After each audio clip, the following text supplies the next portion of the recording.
Last class में fluid mechanics की practice में जो सबसे लास्ट क्वेश्चन किया था मुझे याद है, जिसमें centre of buoyancy, centre of gravity and geometrical centre का क्या ऑर्डर हो कि वो गिरे नहीं। याद आ रहा है? हाँ लास्ट सर। डिस्कस कर रहे थे। फ्लूइड डायनामिक्स में वो सब तो पढ़ चुके होंगे, velocity of flux root 2gh होता है, ये सब बर्नौलीज इक्वेशन से उसको डिराइव करते हैं। उसका फंडामेंटल बर्नौलीज इक्वेशन है। हाँ सर। तो पहले तो एक सिंपल क्वेश्चन देता हूं जिससे बर्नौलीज इक्वेशन का बेसिक रिवाइज हो जाए, वो हो जाएगा, फिर आगे बढ़ते हैं। तो एक क्वेश्चन जिसमें खूब सारे 1 2 3 4 पार्ट होंगे, वो बेसिक रिवाइज हो जाए, वो वाला देता टेपर टेपर। हूं।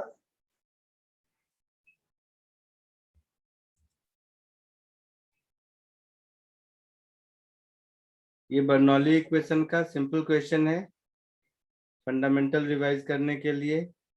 ये सारे आप लोगों से खुद सॉल्व हो जाएंगे। 1 2 3 4 देख के डरिए मत, बहुत इजी है। एक बार ये फंडामेंटल करो, फिर आगे बढ़ते हैं।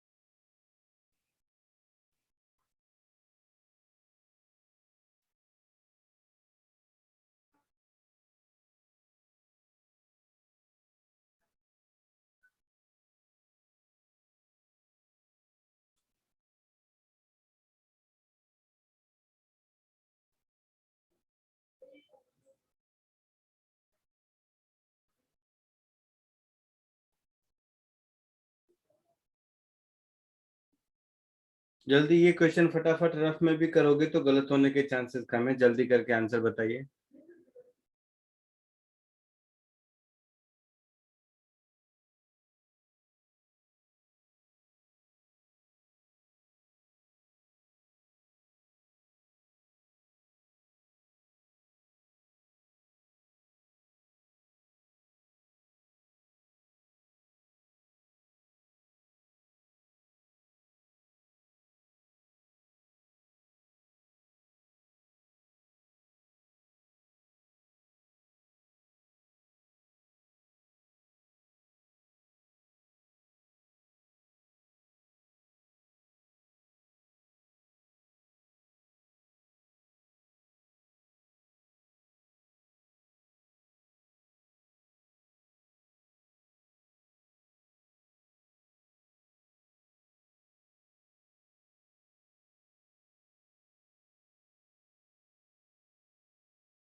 आया कुछ आंसर?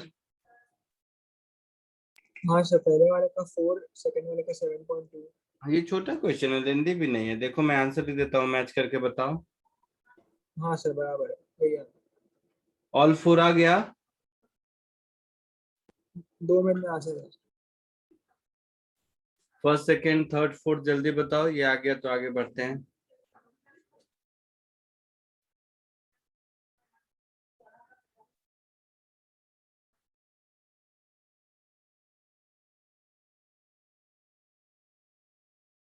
जल्दी बोलो, हो रहा है या मैं सॉल्व कर दूं? बाकी लोग कोई कुछ रिस्पांस नहीं दे रहे हो। हाँ सर हो रहा है। हो रहा है सर, 3 तो हो गए, बस चौथा बाकी है। किसी को लग रहा है कि मुझे सॉल्व करने की जरूरत है तो बताइए।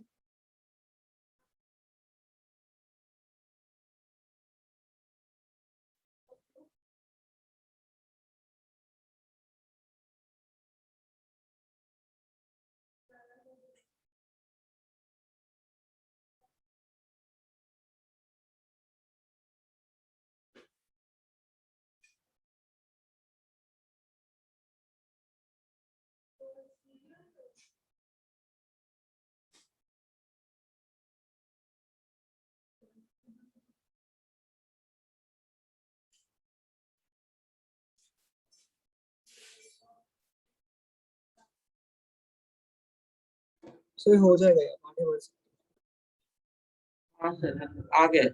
हाँ सर, हो गया चारों। आगे बढ़ूं? हाँ सर। यस। हाँ सर।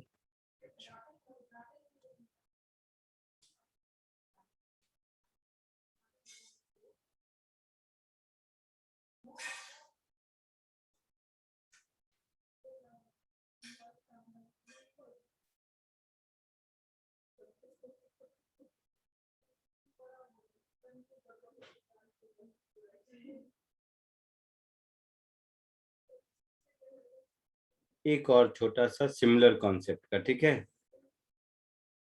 ठीक है।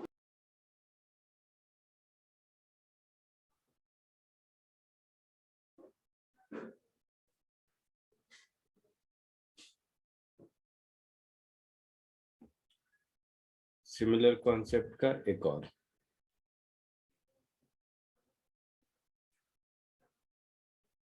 ये भी होने वाला है ग्रुप में कहीं।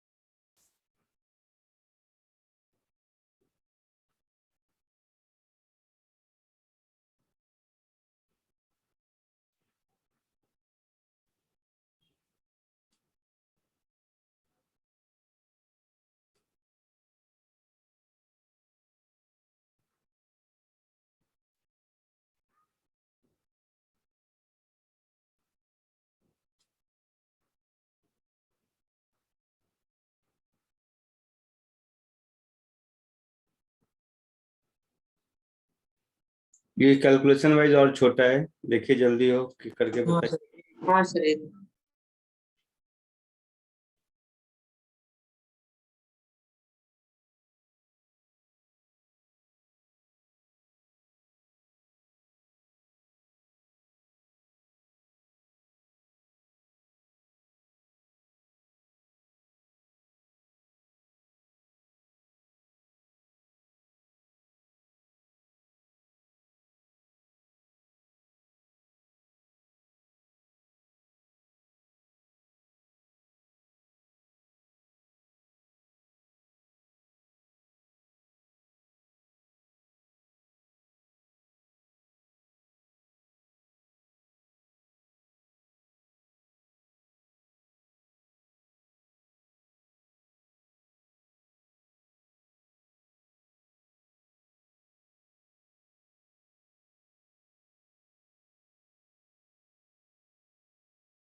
हो गया सर। हाँ सर हो गया। क्या आंसर आया? 0.51 न्यूटन। हाँ सर 0.51 न्यूटन। एग्जैक्टली। किसी को पूछना है क्वेश्चन नंबर 2? नहीं सर। नहीं, पक्का?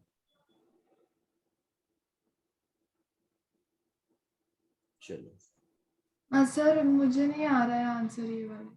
क्वेश्चन नंबर 2 का। हाँ सर। ठीक है, देखो फिर। On the opposite sides of a wide vertical vessel filled with water, two identical holes, ऐसा वैसा। तो ये एक कंटेनर बना लो। ये कंटेनर ऊपर से खाली है, इसमें दो होल हैं, एक इस साइड और दूसरा इस साइड, ऐसा है।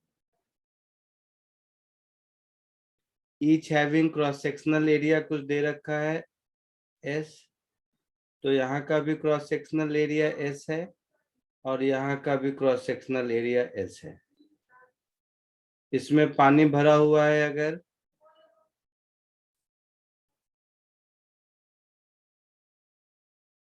तो यहाँ से भी पानी निकलेगा और इधर यहाँ से भी पानी, मतलब लिक्विड निकलेगा,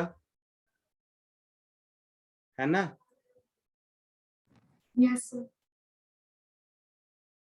अच्छा, तो इसकी वजह से भी थ्रस्ट होगा और इसकी वजह से भी थ्रस्ट होगा पीछे की ओर। थ्रस्ट का फॉर्मूला याद है? रो ए बी रो ए भी है, वैसे कोई फॉर्मूला नहीं है, कॉमन सेंस है। थ्रस्ट मेरा हो जाएगा v into D M by D T.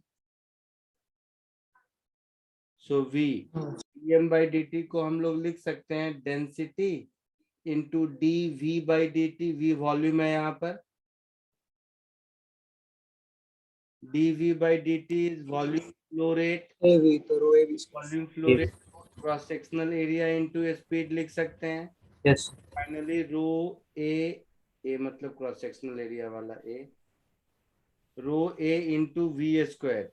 ये मेरे थ्रस्ट फोर्स का आई मीन फॉर्मूला मिल गया। तो इसके बाहर निकलने की वजह से एक थ्रस्ट फोर्स इधर लगेगा F1 और इसके बाहर निकलने की वजह से एक थ्रस्ट फोर्स लगेगा F2 इधर। तो इन दोनों का जो डिफरेंस होगा वो हमारा आंसर होगा। हाँ सर। और इन दोनों के बीच का हाइट गैप h मुझे दिया हुआ है। तो अगर मैं इसको h1 बोल दूं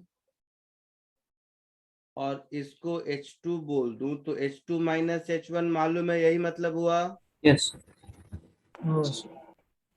सो F1 को मैं लिखूंगा रो ए v1 स्क्वायर और F2 को लिखूंगा रो ए v2 स्क्वायर। तो नेट फोर्स मेरा इस डायग्राम के हिसाब से F2 माइनस F1 होगा, that is rho into A into v2 square minus v1 square, ऐसा होगा। हाँ सर। और v रूट 2gh होता है। सो रो इंटू ए 2gh2 माइनस 2gh1 ऐसा होगा। So rho into A into 2g into delta H. Water है शायद, तो डेंसिटी 1000। एरिया कितना है? 0.5 centimetre. 0.5 centimetre square. So 10 raise to minus 4 हाँ सर इको 10। हाइट डिफरेंस कितना है? 51 centimetre 0.51। 51 centimetre. So 51 into 10 raise to minus 2, this much newton answer होगा।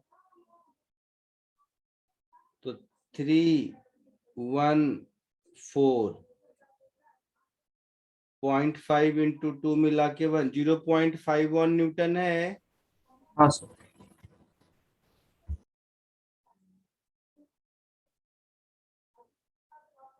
आगे बढ़ो। यस हाँ सर। सर पक्का? तुम लोग विस्कोसिटी तो पढ़ चुके होगे। हाँ सर। तो एक क्वेश्चन विस्कोसिटी और फ्लूइड मैकेनिक्स मिक्स करके देखो जरा सा, या फ्लूइड में जो भी बोलो देखते हैं।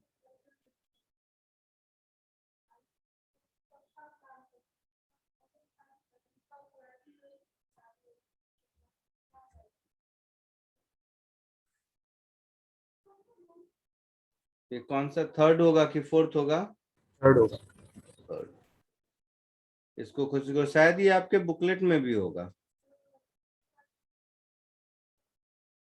फ्लूइड मैकेनिक्स वैसे किस बुकलेट में है, बुकलेट नंबर? 4 में भी है, 5 में भी है, दोनों। दोनों में है क्यों? सर 2 बार हाँ print हो सर, गया, बता 2 बार आया था लास्ट। अच्छा, नहीं मुझे एग्जैक्टली याद नहीं, मैं वो क्वेश्चन ढूंढ रहा हूँ, कराना चाहता हूँ। बुकलेट में होगा एक्सरसाइज 4 में, जिसमें रोटेट करता है तो हाफ ऑफ द डेप्थ नीचे आ जाता है, ये प्रूव करना था। याद आ रहा है? बहुत करके बहुत टाइम हो गया अभी तो। याद हुआ। करके बहुत टाइम हो गया। सब कुछ तो बट वो क्वेश्चन मतलब मुझे डाउट है कि फाइंड मतलब सॉल्व किए होगे इसके लिए। वैसे इतना अच्छे से नहीं है। हाँ, बुकलेट नंबर कौन सा था, 4 या 5? 4, हाँ दोनों से 4 देख ली। 4, ठीक है, मैं देखता हूँ। तब तक तुम लोग ये करो, मैं वो क्वेश्चन ढूंढता हूँ। मैं पिछली बार भी सोच रहा था कराने का, याद नहीं आया अभी। हम्म हम्म हम्म हम्म।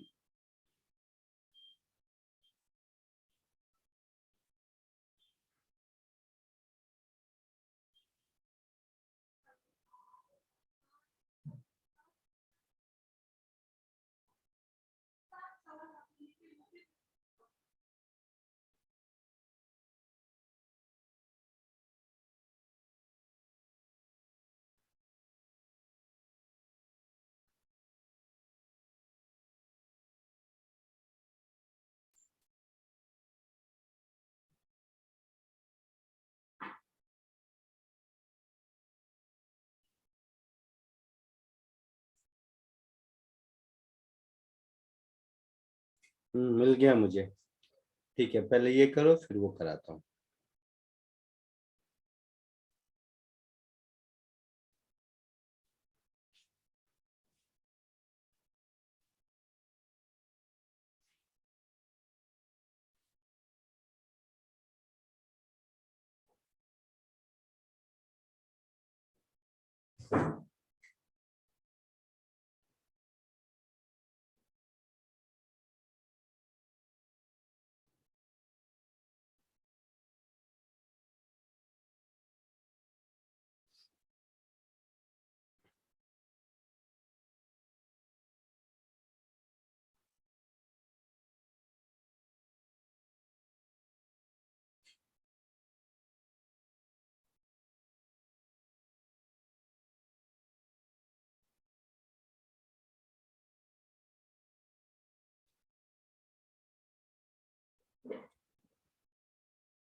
क्या है आंसर? सर रफली 9 वॉट्स। Very good. आया सबको? नहीं सर। 2 मिनट्स।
हाँ सर 9 आता है नाइस नहीं आ रहा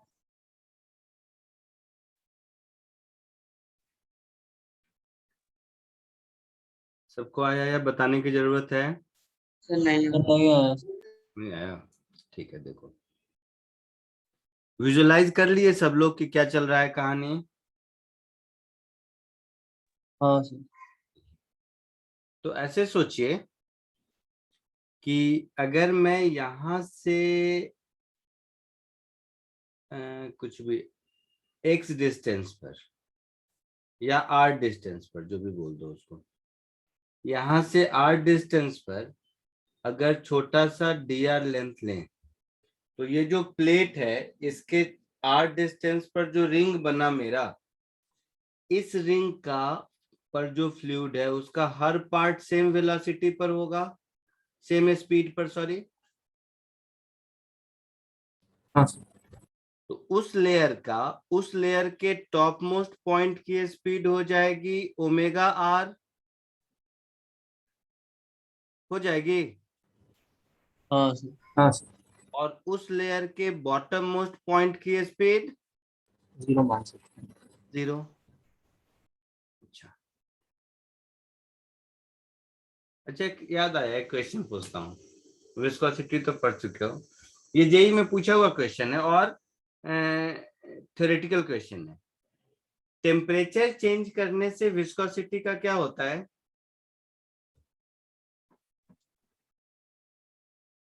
इंक्रीज यही क्वेश्चन था। ऑप्शन भी बोल देता हूँ, ऊपर नीचे होगा जहां तक मुझे याद है। क्वेश्चन ऐसा था, with temperature viscosity changes as, option A for liquid it increases with temperature, for gas it increases with temperature, फिर ऑप्शन था for liquid it decreases with temperature. समझ रहे हो ना, इसी चारों का परमुटेशन कॉम्बिनेशन। हाँ सर मल्टीपल लिक्विड के लिए तो डिक्रीज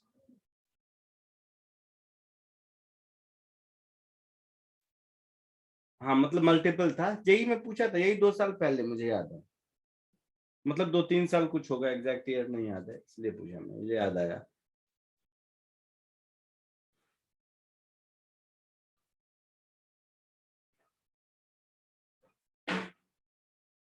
बोलो।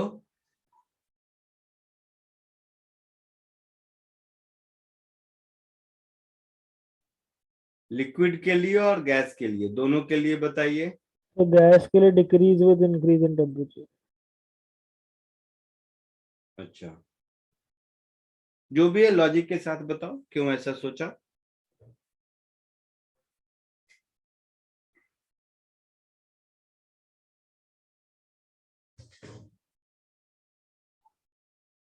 चलो सुनो, मैं लॉजिक के साथ बता रहा हूं।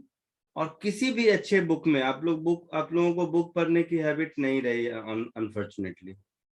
एनसीईआरटी में भी होगा, मैंने देखा नहीं है line by line, sorry, but मतलब किसी भी अच्छी बुक में जहां विस्कोसिटी की थ्योरी होगी, कोई भी बुक हो इनफैक्ट, ध्यान से सुनो, विस्कोसिटी को लेकर कभी भी कोई थ्योरेटिकल क्वेश्चन आए और तुम्हारे दिमाग में कोई कंफ्यूजन आए, न्यूमेरिकल तो ठीक है, फॉर्मूला सॉल्व करेंगे, तो विस्कोसिटी के एग्जांपल से समझो।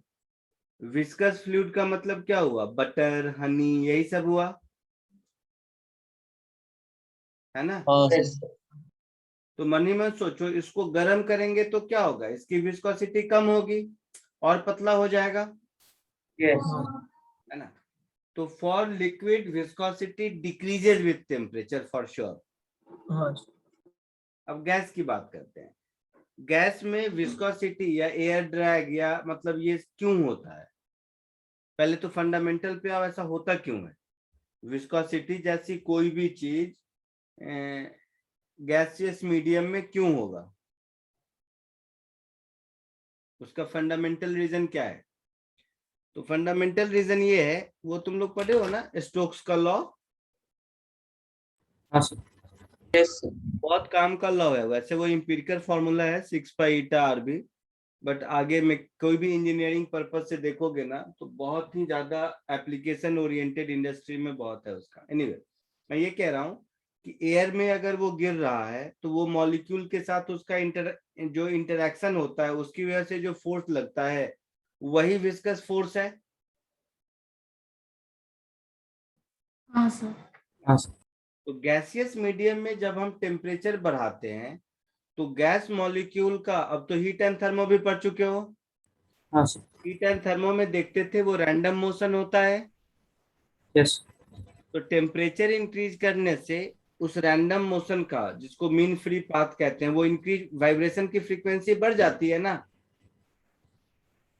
तो जो सॉलिड किसी गैसियस मीडियम को पेनेट्रेट कर रहा है उसमें अब गैसियस मॉलिक्यूल के कारण नंबर ऑफ कोलिजन की फ्रीक्वेंसी बढ़ जाएगी। हाँ सर, पॉजिटिव बाइट। हाँ सर।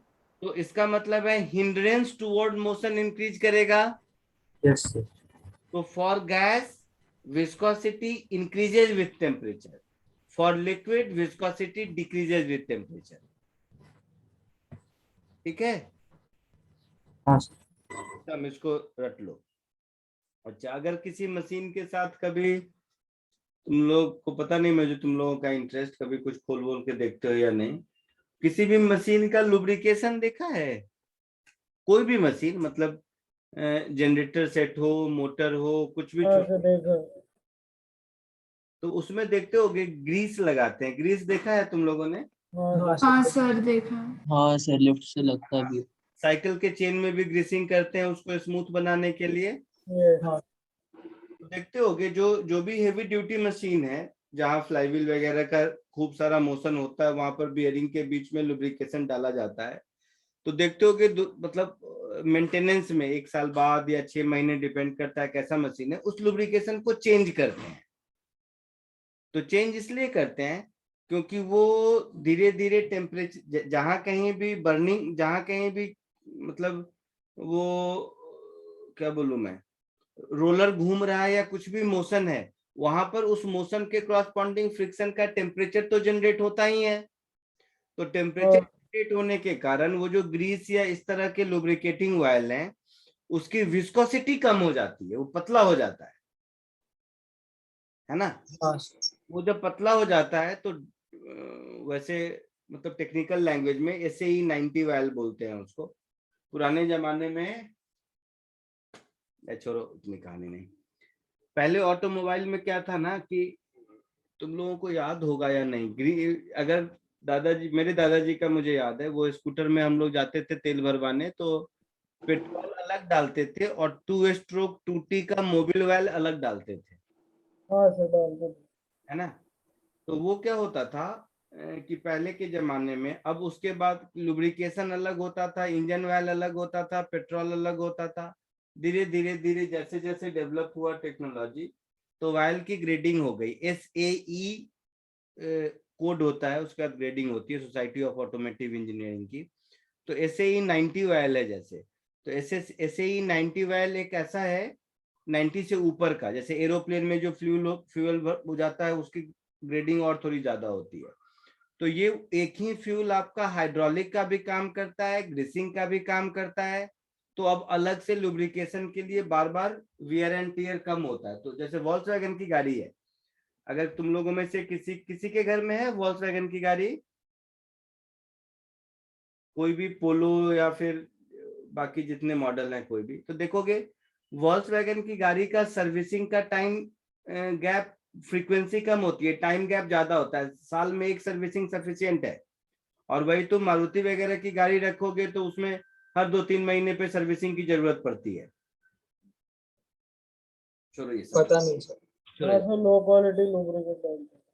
आगे कहानी करता रहूंगा तो वो दिक्कत हो जाएगी। एनीवे, हाँ ये बताओ, वो क्या है कि कभी कभी विस्कोसिटी से अलग निकल गया। तो हाँ करते ऐसा क्यों होता है?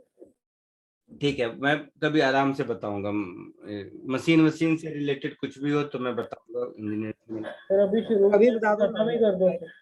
नहीं, फिर कभी इसमें फंस जाऊंगा, या चलो रुको बताता हूँ। जो हाइड्रोलिक की ही बात करते हैं पहले, तो तुम लोगों को पास्कल लॉ पढ़ा होगा आप लोगों ने। पास्कल लॉ हाँ में क्या सर। करते हैं हाँ सर। कि जो हाइड्रोलिक लिफ्ट है, एक जो पूरी कहानी बता देता हूँ। हाइड्रोलिक लिफ्ट में आप इधर से दबाते हैं और उधर उठता है। हाँ सर। Yes sir. तो ये हो गया इसका सिमेटिक डायग्राम। जहां कहीं भी जितने भी कार्स होते हैं सब कार में देखते हो लिखा रहता है पावर स्टीयरिंग, पावर ब्रेक, इस तरह की का वर्ड तो हाँ। मिलता। हाँ सर।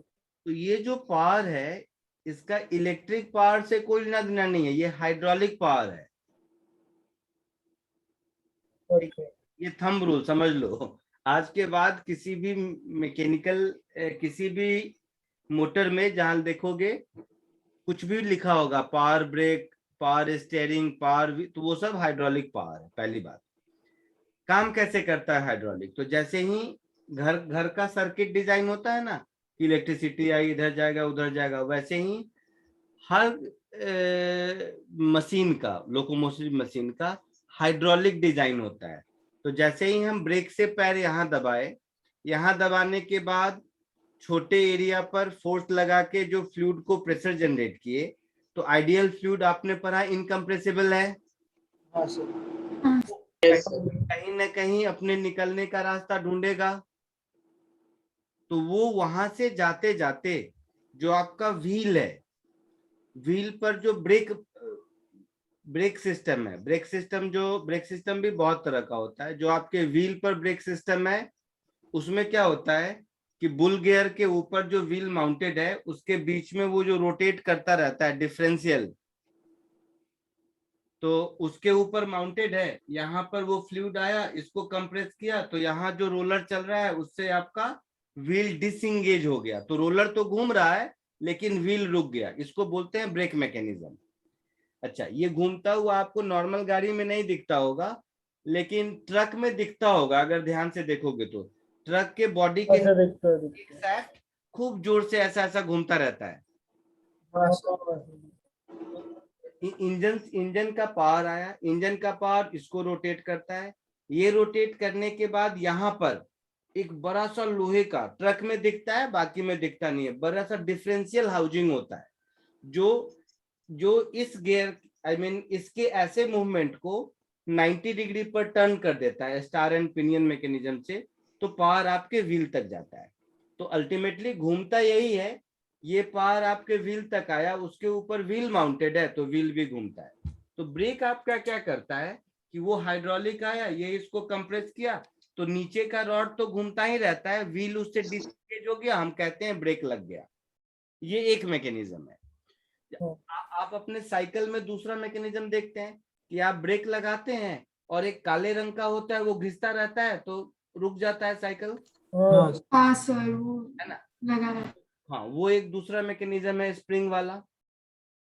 तो धीरे धीरे करके इस तरह के जितने मैकेनिकल लिंकेज हैं सारे मैकेनिकल लिंकेज को हाइड्रोलिक लिंकेज से कन्वर्ट किया गया। जैसे ट्रैक्टर अगर देखा होगा आपने, तो ट्रैक्टर में आप स्टीयरिंग घुमाते हो तो प्रॉपरली मैकेनिकली वो घूमता हुआ दिखाई देता है। हाँ सर। कार का स्टीयरिंग घुमाते हो तो एकदम वो स्मूथ बटर के जैसा लगता है। क्यों? क्योंकि ट्रैक्टर में आप प्रॉपर मैकेनिकल लिंकेज, आप ऐसे घुमा रहे हो वो घूम रहा है, एफर्ट ज्यादा लग रहा है। यहाँ पर क्या है, ये सब हाइड्रोलिक से होता है। तो हाइड्रोलिक के साथ सबसे अच्छी बात ये हो जाती है नंबर 1 कि आइडियल फ्लूइड इज इनकम्प्रेसिबल। तो इनकम्प्रेसिबल है, जैसे सिरिंज ले लो, तुम सिरिंज में तुम हवा भर लो या पानी भर लो, एक साइड से बंद कर लो, तुम इधर कितना भी फोर्स लगाओ सिरिंज के पीछे वाले पिस्टन को तुम नहीं दबा सकते। हाँ सर, नहीं दिखता। क्यों? क्योंकि उसके अंदर जो एयर या वाटर ट्रैप्ड है वो इनकम्प्रेसिबल है। हाँ सर। उसी के अंदर एयर डाल दो या किसी तरह का जिलेटिन डाल दो तो वो कंप्रेस हो जाएगा, रबर डाल दो तो वो कंप्रेस हो जाएगा, क्योंकि वो सब कंप्रेसिबल सॉलिड है। ठीक है। तो ये जो प्रॉपर्टी है, ये प्रॉपर्टी से क्या है, पावर का ट्रांसमिशन एक जगह से दूसरी जगह तक संभव हो पाया। ठीक है। ये पास्कल लॉ इतना बड़ा ब्रेक थ्रू इसीलिए था, मतलब दुनिया के सारे मशीन्स का के वर्किंग को चेंज कर दिया इसने। अब क्या हुआ, तो समझो साइकिल का जमाना या ट्रैक्टर का जमाना अगर है, तो जितने मैकेनिकल लिंकेज हैं उसमें टूट फूट होता है या उसमें लुब्रिकेशन के लिए बार बार उसमें वो ग्रीस वगैरह लगाया जाता है। अब ये सब सारे मैकेनिकल लिंकेज को हटा के हाइड्रोलिक सर्किट बना के हाइड्रोलिकली लिंक कर दिया हर चीजों को।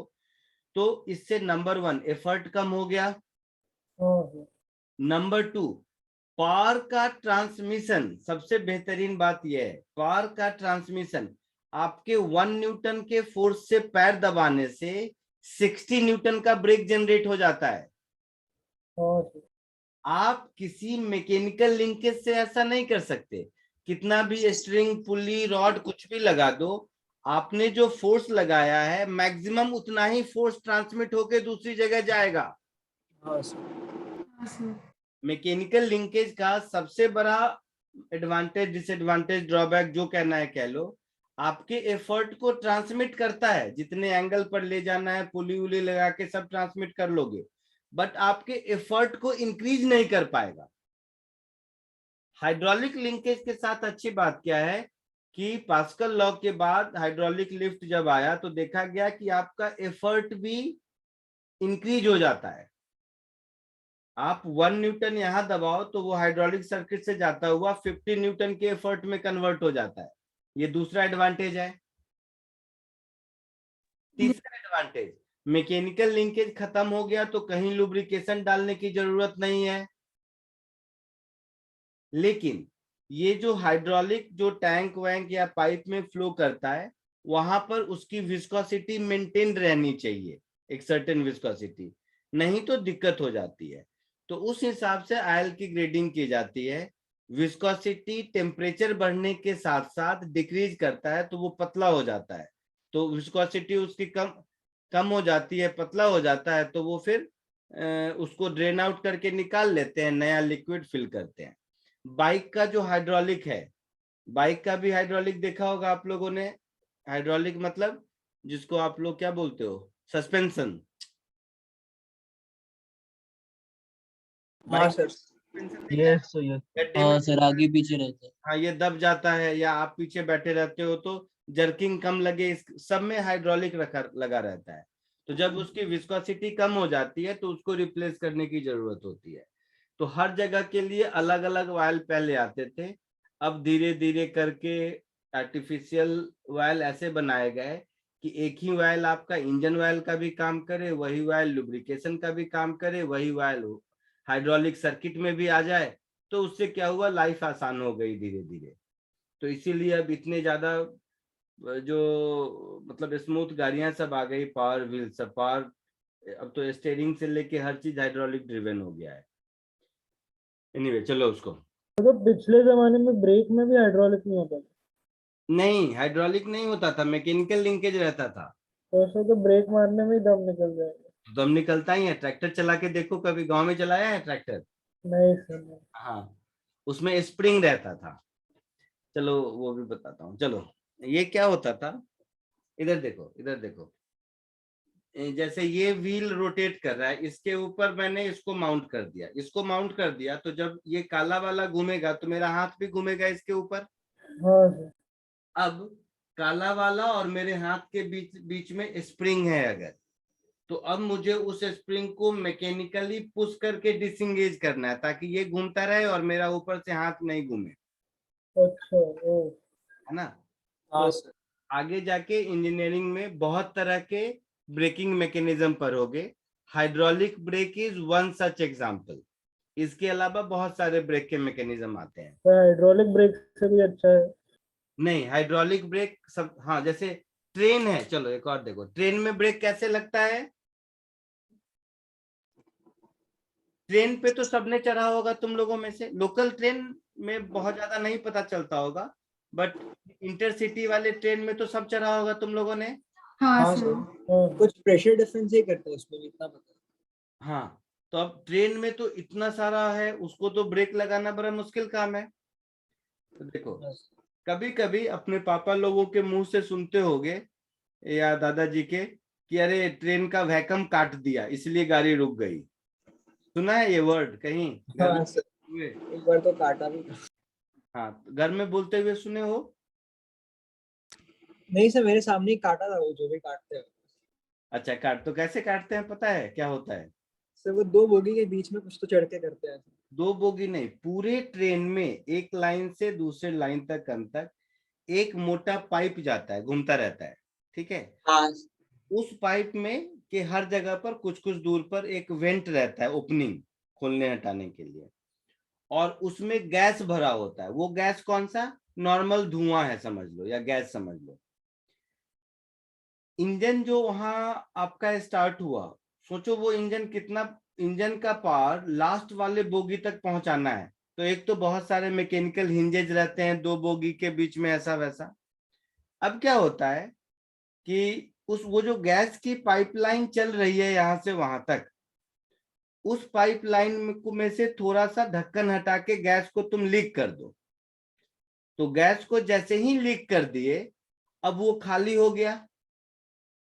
अब दोबारा उसमें गैस भरने में टाइम लगेगा, भर तो जाएगा, लेकिन जब तक भरने में टाइम लगेगा, जब तक पूरा भर नहीं जाता है, तब तक आगे इंजन का पावर ट्रांसमिशन पीछे होगा नहीं। लिक्विड की जगह आप गैस समझ लीजिए इसमें, ठीक है। हाँ जैसे एक पाइपलाइन में मैंने यहाँ प्रेशर दिया और यहाँ पर मेरा ब्लॉक ऊपर उठ गया, क्यों? क्योंकि इसमें हाइड्रोलिक है। अब अगर हाइड्रोलिक लीक हो जाए तो नहीं काम करेगा, ये नहीं करेगा। तो ये हाइड्रोलिक की जगह गैस है। इस सिस्टम को काम करने के लिए इस पूरे चैनल में गैस एक सर्टेन प्रेशर पर कंप्लीटली फिल्ड होना चाहिए, तभी मैं यहां से कोई प्रेशर दूंगा तो उसका इफेक्ट यहां दिखेगा। Yes yes sir. जो वैक्यूम काटता है वो क्या करता है, वहां जो वेंट होता है नोजल, उसको खोल देगा और उसमें से एयर लीक करा देगा। देखते हो कि ट्रेन में जोर से आवाज आती है एयर लीक करने की। हाँ सर आती है। तो वो जो लीक कर गया, अब लीक करने के बाद उसको बंद करेगा तो पाइपलाइन एक बार खाली हो गया है, उसको दोबारा भरने में टाइम लगता है। उतनी देर में जिसको जो उतरना है या कुछ होना है वो हो जाता है। इस सिस्टम को एयर ब्रेक सिस्टम कहते हैं। तो एक हाइड्रोलिक ब्रेक सिस्टम है और ये इसको एयर ब्रेक सिस्टम कहते हैं, जो ट्रेन यूज करता है। तो प्लेन्स का यूज करते हैं। प्लेन का ब्रेक मैकेनिज्म मैंने ध्यान नहीं दिया है, क्योंकि प्लेन में तो कोई ब्रेक नाम की चीज है नहीं ना। अच्छा, तुमको मैं और बताता हूँ, सर्कुलर मोशन मैंने पढ़ाया है क्या आप लोगों को? नहीं ना? आपने ही पढ़ाया था। सर आपने पढ़ाया था। अच्छा, तो ट्रेन का बताया था कि जो ट्रैक है वो ट्रेपेजॉइडल होता है, सिखाया था कभी? नहीं नहीं सर। नहीं सिखाया था। चलो आज बता देता हूँ एक और चीज। वो क्या है, बैंकिंग ऑफ रोड पढ़े हो? हाँ सर आपने हाँ सर। तो जो हेवी व्हीकल है उसको टर्न करने में बैंकिंग मदद करता है। हाँ अब सोचो कि ट्रेन कैसे टर्न हो लेता होगा। तो आज तक समझ नहीं आया, वो ट्रैक कुछ तो होता है नहीं। नहीं कुछ हाँ मैं, वो चेन जैसा कुछ तो करता है। वो बहुत बड़ा टर्न लेता है। नहीं एक तो बड़ा टर्न लेता है, बहुत सारे फैक्टर होते हैं। चलो सिखा देता हूँ, बात याद आई तो। कभी भी ट्रेन के व्हील को ध्यान से देखना। ट्रेन का जो व्हील और ट्रेन का जो ट्रैक है, इसको ध्यान से देखोगे तो ये व्हील जो ट्रैक के ऊपर है उसमें ग्रूव ऐसा होता है। माने एज सच तुम्हारे सिलेबस से कुछ लेना देना है नहीं, लेकिन थॉट प्रोसेस सोचने का थोड़ा अच्छा हो जाए तो ठीक रहेगा। कैसे समझाऊं? हाँ सर वो ग्रूव टाइप का होता है, वो पता हाँ, चल तो गया। वो ग्रूव में फिट होता है। हाँ सर ग्रूव हाँ सर वो नोटिस किया। हाँ सर। में फिट होता है, ये नोटिस किया होगा आपने। दूसरी चीज नोटिस करने की ये है कि जो ट्रैक बिछा हुआ होता है उसमें 2 रेलवे ट्रैक है, बीच में सीमेंट की पटरी है हाँ सर। हाँ सर और बहुत सारे पत्थर रहते हैं। हाँ सर। यस हाँ सर। सर। कभी सोचा ये पत्थर क्यों रहता है? नहीं सर। स्ट्रेंथ प्रोवाइड करता है सर। क्या हाँ करता है? स्ट्रेंथ को प्रोवाइड करता है ना, स्ट्रेंथ। हाँ, ताकि वो टूटे नहीं। प्रोवाइड करता है। पत्थर तो कहीं फिक्स नहीं है, वो तो ऐसे ही लगता है जैसे, मतलब नॉर्मल भाषा में मैं कहूँ तो सजावट के लिए डाला हुआ, उसका कोई पैटर्न तो नहीं देखा होगा आपने। हाँ सर। हाँ सर वैसे ही हाँ सर नहीं। तो वो अक्रॉस द ग्लोब, इंडिया से लेके हर कंट्री में यही कहानी चलती है। तो ये जो पत्थर होते हैं और जो सीमेंट है, जिसके वो सीमेंट वाला वो स्लैब है जिसके ऊपर ट्रैक माउंटेड है, तो वो जो हाँ सर। सीमेंट वाला स्लैब है जिसके ऊपर ट्रैक माउंटेड है, वो भी ग्राउंड पर फिक्स नहीं, ऐसे ही रखा होता है। हाँ सर, वो भी नहीं। ये भी अगर नोटिस किया होगा, ये जो स्लैब है जिसके ऊपर सब ट्रैक पत्थरों के माउंटेड, अंदर से दबा हुआ होता है। नहीं मैं बताता हूँ 2 मिनट, ये भी ऐसे ही रखा हुआ होता है। ये बिल्डिंग के जैसा ग्राउंड पर प्लास्टर करके बढ़िया सा नहीं बनाया होता है। हाँ सर सर, तो फिर वो हाँ, रेल सर। हिल नहीं जाएगा वहां से? हाँ अब बताता हूँ क्या होता है। ये 2 चीज। तीसरी चीज, अगर कभी प्लेटफॉर्म पर खड़े होकर नोटिस करोगे तो जब ट्रेन चलती है तो वो दब जाता है। हाँ सर, ये नोटिस किया। ये भी हाँ नोटिस किया सर। होगा। तीसरी चीज, जब ट्रेन टर्न लेता है तो ये थोड़ा ऐसे टेढ़ा हो जाता है। जैसे अगर राइट टर्न लेगा तो ये नहीं नोटिस किया होगा, हो सकता है। तो ये जो स्लैब है ये थोड़ा सा इधर दबेगा और इधर उठेगा। हाँ सर। हाँ सर, ताकि टर्निंग ले सके। हाँ, नहीं वो तो टर्निंग में थोड़ा सा बैंकिंग यहाँ से मिल गया। हाँ सर।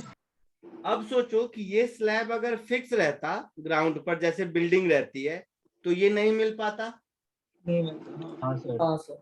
दूसरा, ये जब टर्न लेता है ऐसे, ये जब दब गया और ये ऊपर है तो आसपास के जो पत्थर है वो यहाँ इसके नीचे आ जाते हैं, और जब ये वापस सीधा होता है तो ये पत्थर फिर फिसल के चले जाते हैं या टूट जाते हैं या फूट जाते हैं, ऐसा कुछ होता है।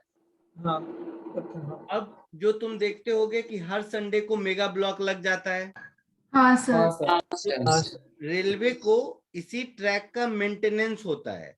मेंटेनेंस में क्या करता है कि वो स्पिरिट लेवल लेके वो इंजीनियर बैठा रहता है और वो पैदल दौड़ता रहता है, पता नहीं तुम लोगों ने देखा होगा या नहीं।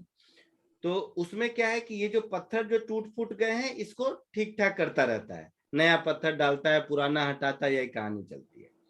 तो ये जो ट्रैक का ऐसा टिल्ट होना हुआ, ये सर्टेन लेवल तक आपको दे दिया बैंकिंग। दूसरा लेवल ऑफ बैंकिंग ये है कि अगर जो व्हील ट्रैक पर माउंटेड है तो व्हील का जो ग्रूव है वो ट्रेपेजॉइडल होता है, ऐसा। ट्रेपेजॉइडल मतलब ऐसा होता है।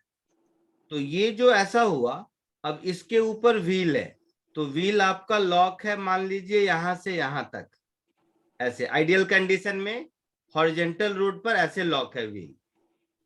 अब इस गाड़ी को अगर राइट टर्न लेना है तो ये क्या होगा, ये सड़क के नीचे आएगा, सड़क के मतलब फिसल के, और ये पोर्शन फिसल के ऊपर जाएगा। तो ये जो ट्रेन का व्हील है वो व्हील सर्कुलर नहीं होके ट्रेपेजॉइडल बनता है, तो इसकी वजह से फिर थोड़ा इंक्लिनेशन मिल गया इसको। हाँ सर। तो ये दोनों चीजें इसको हेल्प करती है टर्न लेने में। तीसरा, रेलवे ट्रैक जब बिछाया जाता है तो जानबूझ के ऐसी जगह ढूंढी जाती है जहां पर शार्प टर्न नहीं हो, सर्वे लेके रास्ता बनाया जाता है जहां पर मोस्ट ऑफ द जगह स्ट्रेट लाइन ही मिले। तो बहुत ज्यादा टर्निंग की, पहली बात तो बहुत प्लानिंग में ही ट्रेन को बहुत ज्यादा टर्निंग की जरूरत नहीं पड़े, नंबर 1। टर्निंग की जरूरत पड़े तो सफिशिएंट रेडियस मिले, नंबर 2। नंबर 3, ये जो आपका ट्रैक का पैटर्न है वो थोड़ा मदद कर दिया। और नंबर 4 जो सबसे मेजर हेल्प है वो उसका जो व्हील है ट्रेन का, उसका सर्कुलर होके नहीं ट्रेपेजॉइडल जो क्रॉस सेक्शन है ये इसको ऑटोमेटिकली टिल्ट कर देता है। जैसे व्हील का ये पोर्शन नीचे आ गया तो ये वाला पोर्शन उठ के ऊपर चला गया, है ना। तो इससे ये ट्रेन टिल्ट हो गया तो उसको थोड़ा और बैंकिंग मिल गया सेंट्रीपिटल फोर्स देने के लिए। तो ये सारे फैक्टर मिलके सेंट्रीपिटल फोर्स देते हैं तो आपका ट्रेन टर्न लेता है। मोस्टली सर्कुलर मोशन में मैं बच्चों को ये कहानी सुनाता हूँ, बट ये ऑनलाइन मोड में कितना सुनाऊं कितना पढ़ाऊं समझ नहीं आता तो छोड़ भी देता हूँ। एनीवे चलो इस पे आते हैं। तो यहां पर ये जो लिक्विड का लोएस्ट लेवल है, अच्छा एक और, चलो विस्कोसिटी का एक और एग्जांपल। ये जो आप लोग कहते हो कि जो सॉलिड से कांटेक्ट में है लिक्विड का लेयर, वो हमेशा रेस्ट पर आप लेते हैं, हाँ सर। है ना। हाँ सर। आप Yes. कहते हैं कि इसकी वेलोसिटी 0 है और ऊपर वाले की वेलोसिटी फिर इस सॉलिड सरफेस की जो होगी उसकी है ना। तो एनीवे पहले इस क्वेश्चन में, तो इस क्वेश्चन में मिला वेलोसिटी ग्रेडियंट हो गया omega into R upon H. Yes sir. तो मेरा विस्कस फोर्स हो गया minus eta area of cross section 2 pi R D R, समझ आ रहा है, yes sir. Into velocity gradient that is omega R upon H. ये विस्कस फोर्स हो गया। हम लोगों से पावर पूछा है, तो फोर्स इंटू वेलोसिटी पावर होगा, है ना। तो ये विस्कस फोर्स डीएफ केवल इस वाले क्रॉस सेक्शन पे, तो इसको रोटेट करने के लिए जो पावर चाहिए डीपी, ये हो गया -2 पाई ईटा, नीचे एच कर दो omega R square D R, देख लेना कुछ छूट गया हो। तो ये हो गया मेरा force into velocity R omega, हाँ और इसको इंटीग्रेट कर देंगे 0 से कैपिटल आर तक, तो टोटल पावर मिल जाएगा। Yes, sir. हाँ so total power will become -2 pi eta H omega square R cube D R का इंटीग्रल 0 टू कैपिटल आर। आगे हो जाएगा, छोड़ दूं? हाँ सर आ जाएगा। तो वैल्यू पुट कर दोगे 9 वॉट आता है। ठीक है, चलो आगे बढ़ते हैं। नेक्स्ट क्वेश्चन, भूल गया मैं, कोई तो क्वेश्चन सोच के रखा था आपके लिए। हाँ अच्छा, वो वाला बोला था ना जो अपने बुकलेट में है। हाँ सर। आपके बुकलेट में शायद क्वेश्चन नंबर 11 है, एक बार इसको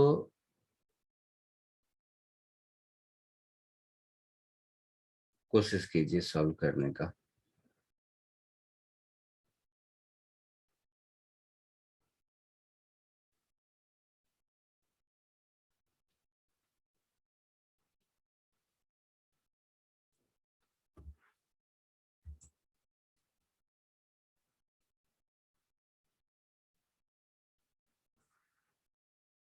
हाँ सर देखा है। हाँ सर ये है। हाँ एक करो इसको सॉल्व, इसको सॉल्व करना जरूरी है, क्योंकि मुझे एक चीज समझाना है, मतलब मुझे नहीं लगता कि ये तुम लोग प्रूव किए होगे। एक बार पढ़ने दो वही क्वेश्चन है या नहीं। Above the base, fine. What is the rotation to the water surface? हाँ कोशिश कीजिए इसको।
हो गया सर।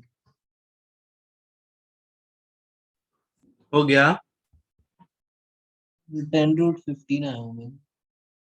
जो भी आंसर से मतलब मुझे केवल ये बताओ कि ये 100 सेंटीमीटर टोटल हाइट है इसकी ना, वाटर है 15 सेंटीमीटर तक, है ना? जिस पे 100 पे। सॉरी, हाँ जी। 100 टोटल हाइट है हाँ और कह रहा है कि आप इसको रोटेट करो तो ये ऊपर जाए।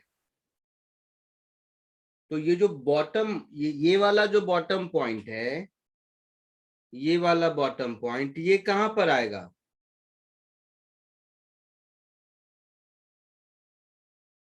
दिया है ना क्वेश्चन, क्या? 25 सेंटीमीटर दिया ना। हाँ sir.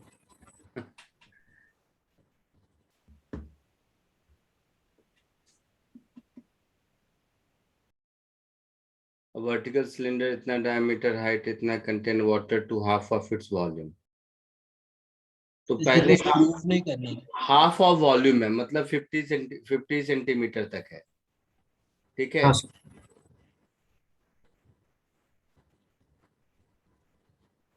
So that water level at the center is height 25 centimeter above the base. What is the rotational speed of cylinder? The height of the level at periphery. तो ये height of the level at periphery कैसे मिला? वो भी दिया ही हुआ है। ना, कहाँ दिया है? कहीं नहीं दिया है। सेंटर से दिया है, पेरिफेरी का थोड़ी दिया। चलो मैं मान लिया कि ये 25 दिया है, अग्रीड, बट ये जो बोला है the height of the level at the periphery, ये हाइट कितनी होगी? मतलब ये जो फ्लूइड रोटेट हुआ तो ये पहले 50 सेंटीमीटर पर था, अब ये कितनी हाइट पर गया, ये कहाँ दिया है? ये तो हमें ढूंढना है। समझे मेरी बात?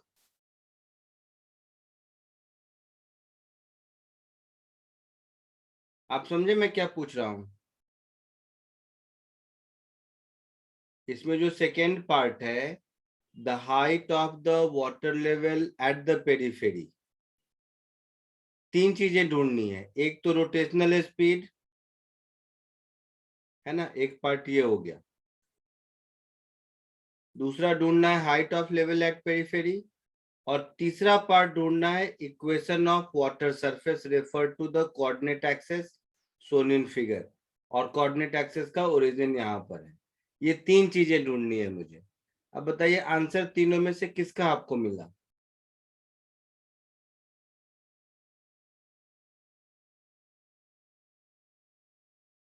तो शायद डायग्राम गलत इंटरप्रेट कर दिया।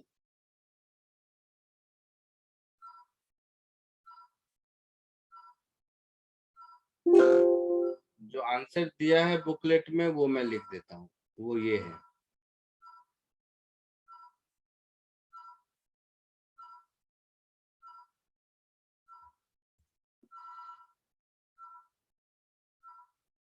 ये आंसर दिया है बुकलेट में।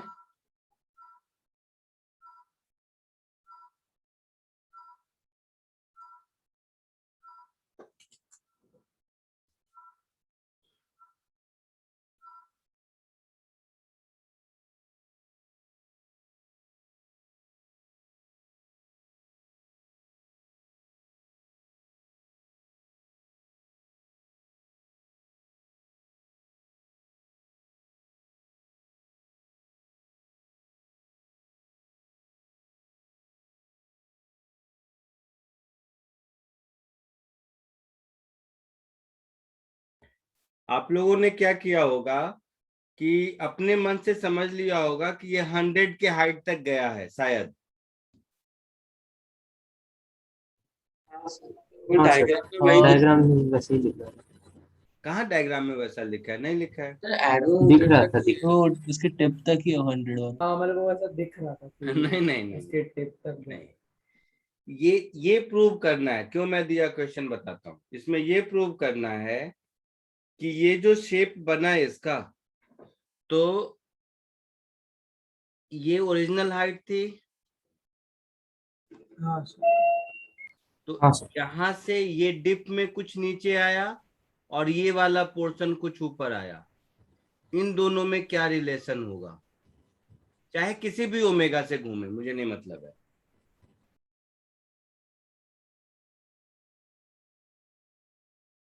ये दोनों हमेशा इक्वल होते हैं, मैं बता देता हूँ।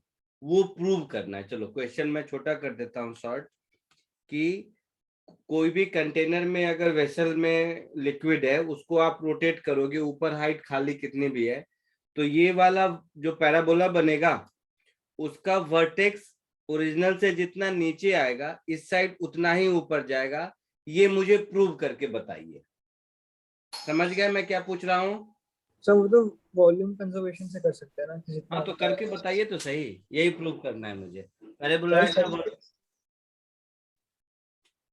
ये प्रूव करके बताइए, यही क्वेश्चन है मेरा।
मेरा क्वेश्चन समझे आप लोग?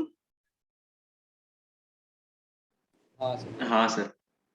कोशिश करो प्रूव करने का। ये भी सही कहा कि वॉल्यूम कंजर्वेशन से होगा। तो सर भी वॉल्यूम ऑफ पैराबोलॉइड के लिए एक कुछ तो ट्राई कर रहा हूँ निकालने का।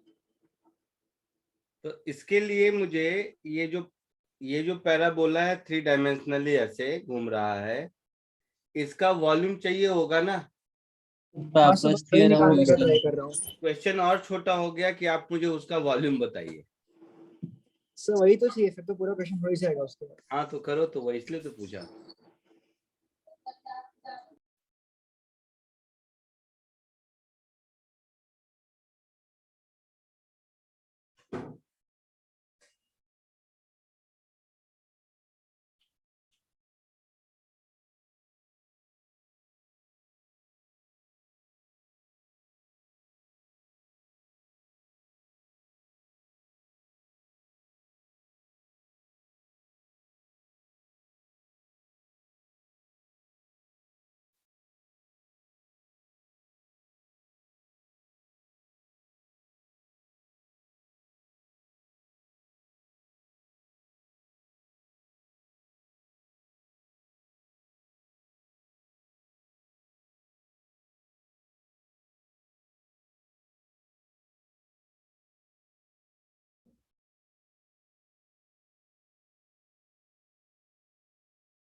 बोलो।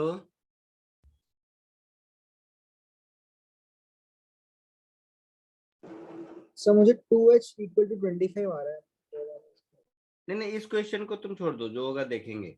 मुझे सिर्फ ये बताओ कि कोई भी ओमेगा से रोटेट करेगा तो वर्टेक्स जितना नीचे आएगा इस साइड टिप उतना ही ऊपर जाएगा, ये प्रूव करके मुझे बता दीजिए। बाकी ये क्वेश्चन चिंदी है, उसमें कोई प्रॉब्लम नहीं है।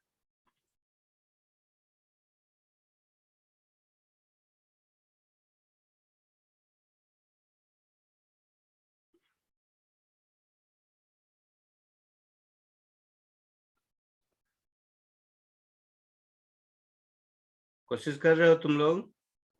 हाँ सर। तब तक मैं बेसिक डायग्राम ड्रॉ कर लूं। ये इनिशियल हाइट था,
चलो इधर देखो। इनिशियल वॉल्यूम, इसके नीचे तो कोई चेंज नहीं है तो उसको रहने दो। तो ये जो ब्लू वाला से क्रॉस दिख रहा है, यही अमाउंट ऑफ वाटर में ये वाला जो पोर्शन है, ये वाला, यही पानी यहां से उठ के यहाँ और यहाँ चला गया होगा। हाँ हाँ सर। तो मुझे इतने ही वॉल्यूम पर वर्क करना है। हाँ सर। यस। तो देखो, मैं इनिशियल वॉल्यूम को लिख देता हूं πr² इंटू H1। कोई दिक्कत? नहीं सर, बराबर। जो मेरा फाइनल वॉल्यूम होगा, वो फाइनल वॉल्यूम मेरा हो जाएगा πr² H1 plus H2 minus ये पैराबोला का वॉल्यूम। हाँ सर। हाँ सर।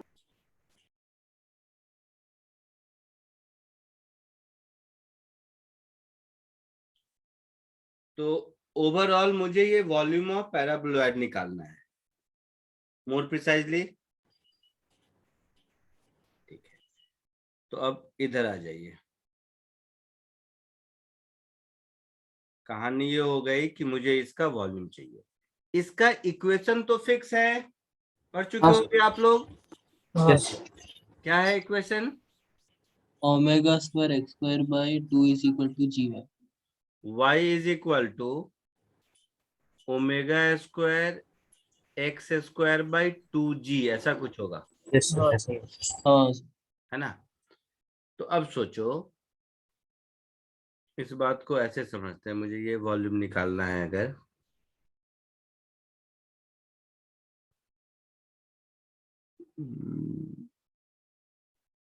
तो ये अगर x है,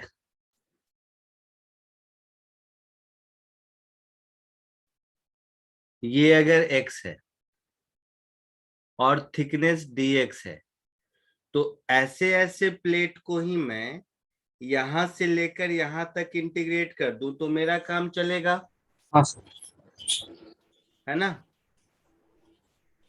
हाँ सर, 0 से 10। तो सपोज मैं यहां से स्टार्ट करूं, तो y इज इक्वल टू 0 से y is equal to h1 plus h2 तक अगर मैं इंक्रीज कर दूं तो मेरा काम चलेगा। हाँ सर, तो यहां से y डिस्टेंस पर मैंने ये dy विड्थ ले लिया, ठीक है।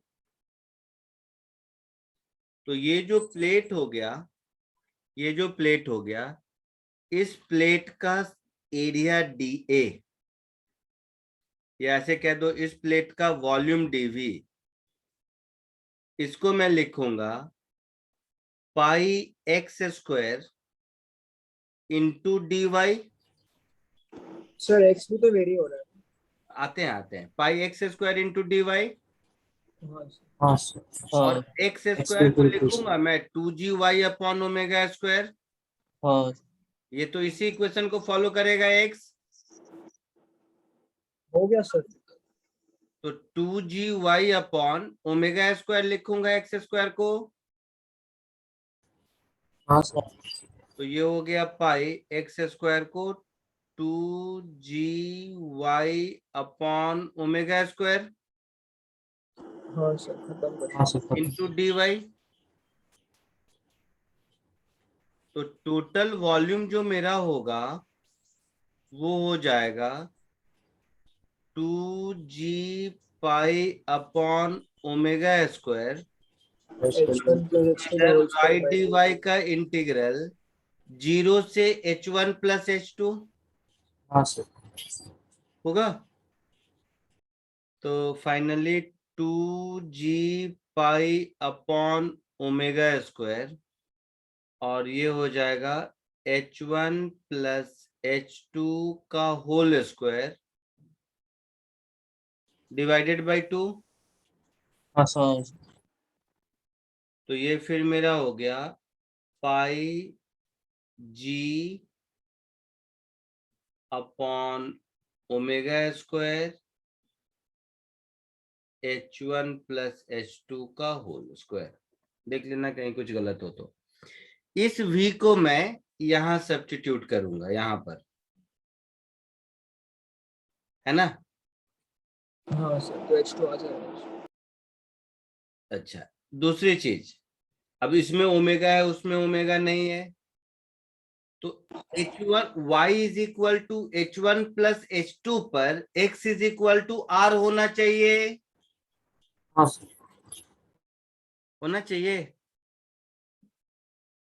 हाँ सर, रेडियस हो जाएगा। हाँ sir. So also y is equal to h1 plus h2 पर x is equal to r होना चाहिए। तो यहां से मुझे मैं ओमेगा को कन्वर्ट कर लूंगा यहां से। हाँ सर, तो मुझे बताना y यानी कि h1 plus h2 is equal to omega square, X square है हाँ सर, तो r square upon 2g। Yes sir, तो यहां से मुझे ओमेगा स्क्वायर की वैल्यू मिल गई 2g h1 plus h2 upon r square, ऐसा कुछ। हाँ इसको सर, उठा के और यहाँ reduce सब्स्टिट्यूट कर दीजिए। सर ये आर पे क्यों होगा H1 पे सिक्स होगा? क्या? अरे दोस्त, H1 प्लस H2 पर x की वैल्यू r नहीं होगी? हाँ सर, हाँ हाँ दिख गया सर। है ना? तो इसको यहाँ सब्स्टिट्यूट कर दोगे तो क्या मिलेगा?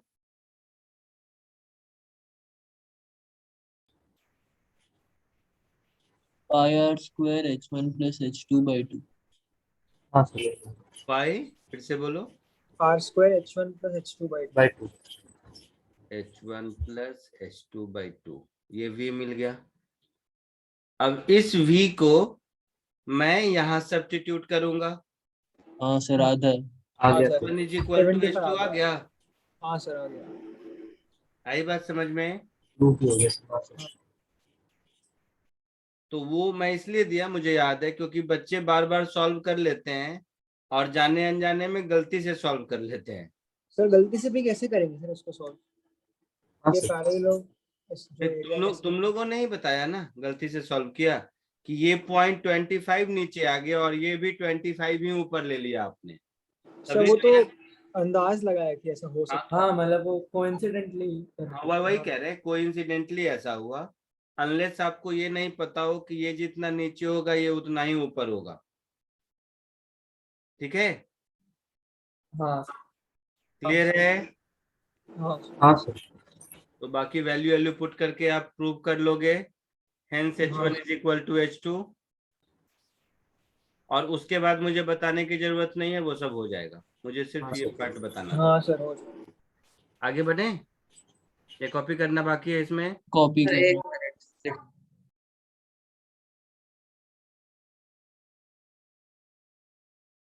सॉरी,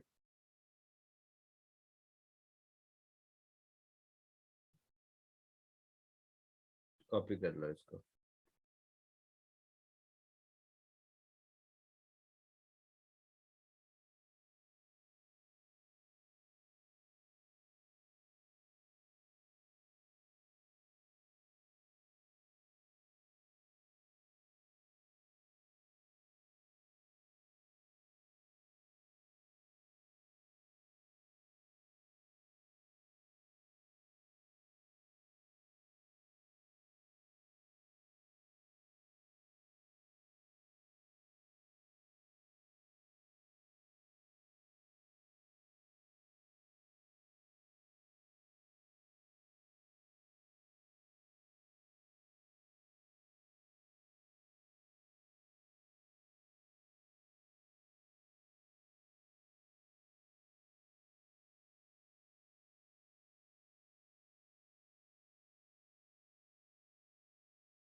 हाँ सर हो गया।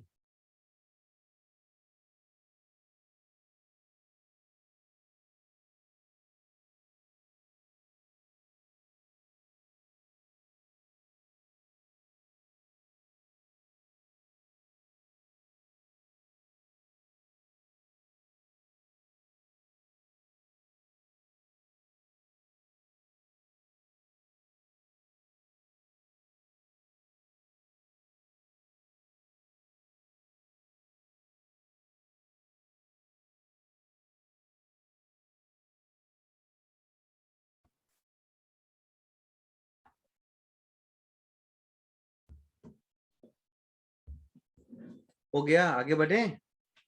हाँ सर। ठीक है।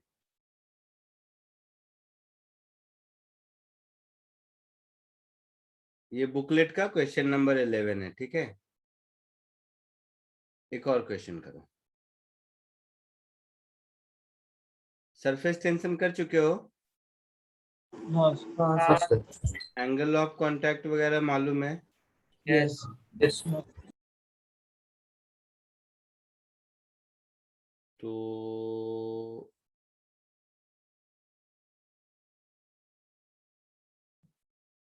इजी है वैसे। टाइम के हिसाब से सोच रहा हूँ, ये वाला दूं या इसके बाद वाला दूं। सर छोटा ही दो सर, बहुत थक गया। क्या हुआ? सर जो छोटा वाला वही दे दो ये वाला दूं? सर, इस क्वेश्चन ने बहुत हालत खराब कर दी। आप क्लास खत्म करो। मैं वही सोच रहा हूँ कि लास्ट क्वेश्चन कौन सा दूं जो थोड़ा ठीक। सर चलो जो इसके बाद, फटाफट वाला दे दो। चलो फटाफट वाला जिसमें ज्यादा नहीं सोचना है वो लो। ये लो।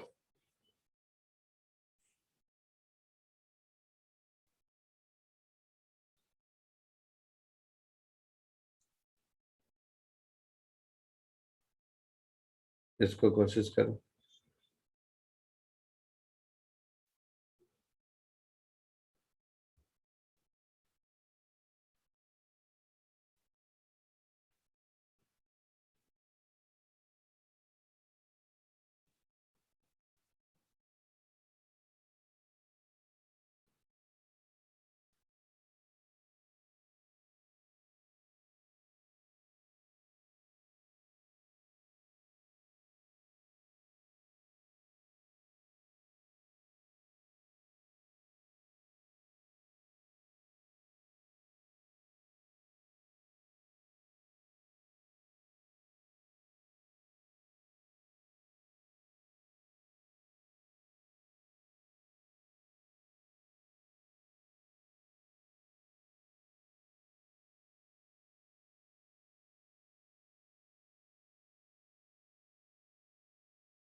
आया कुछ?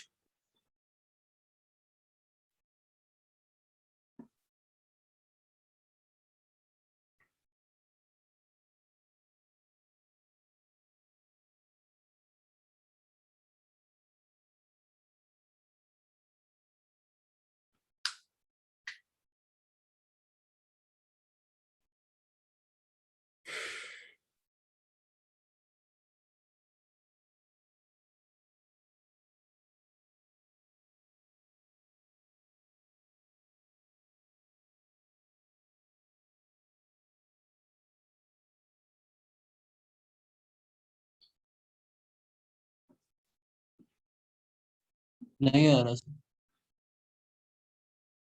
नहीं आ रहा या गिव अप कर दियो जानबूझ के?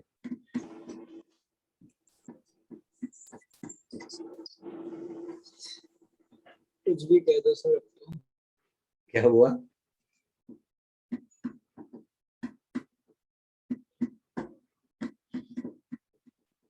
मैं नहीं बताऊंगा, तुम लोग ही बताना। चलो, मुझे लग रहा है तुम लोग एग्जॉस्ट हो गए हो। नेक्स्ट क्लास में यहीं से शुरू करेंगे, इसी सीट से, ठीक है? ठीक है सर। चलो बाय। Okay sir. तो आप इसका आंसर बता सकते हो क्या? हाँ बता सकता हूँ। अच्छा, आंसर दे देता हूँ तो तुम्हें आसानी होगी, ये बात भी सही है। तो अटेम्प्ट करोगे, 1 मिनट रुको। कौन सा दिया था?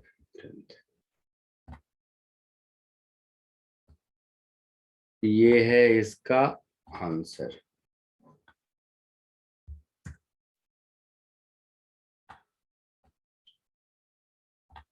ठीक है, ये इसका आंसर है। नेक्स्ट लेक्चर यहीं से स्टार्ट करेंगे, इसी सीट से। मैं भूल गया तो याद दिलाना तुम लोग। चलो bye. Bye sir, Thank you, thank you. sir. Thank you bye sir. Sir. Bye.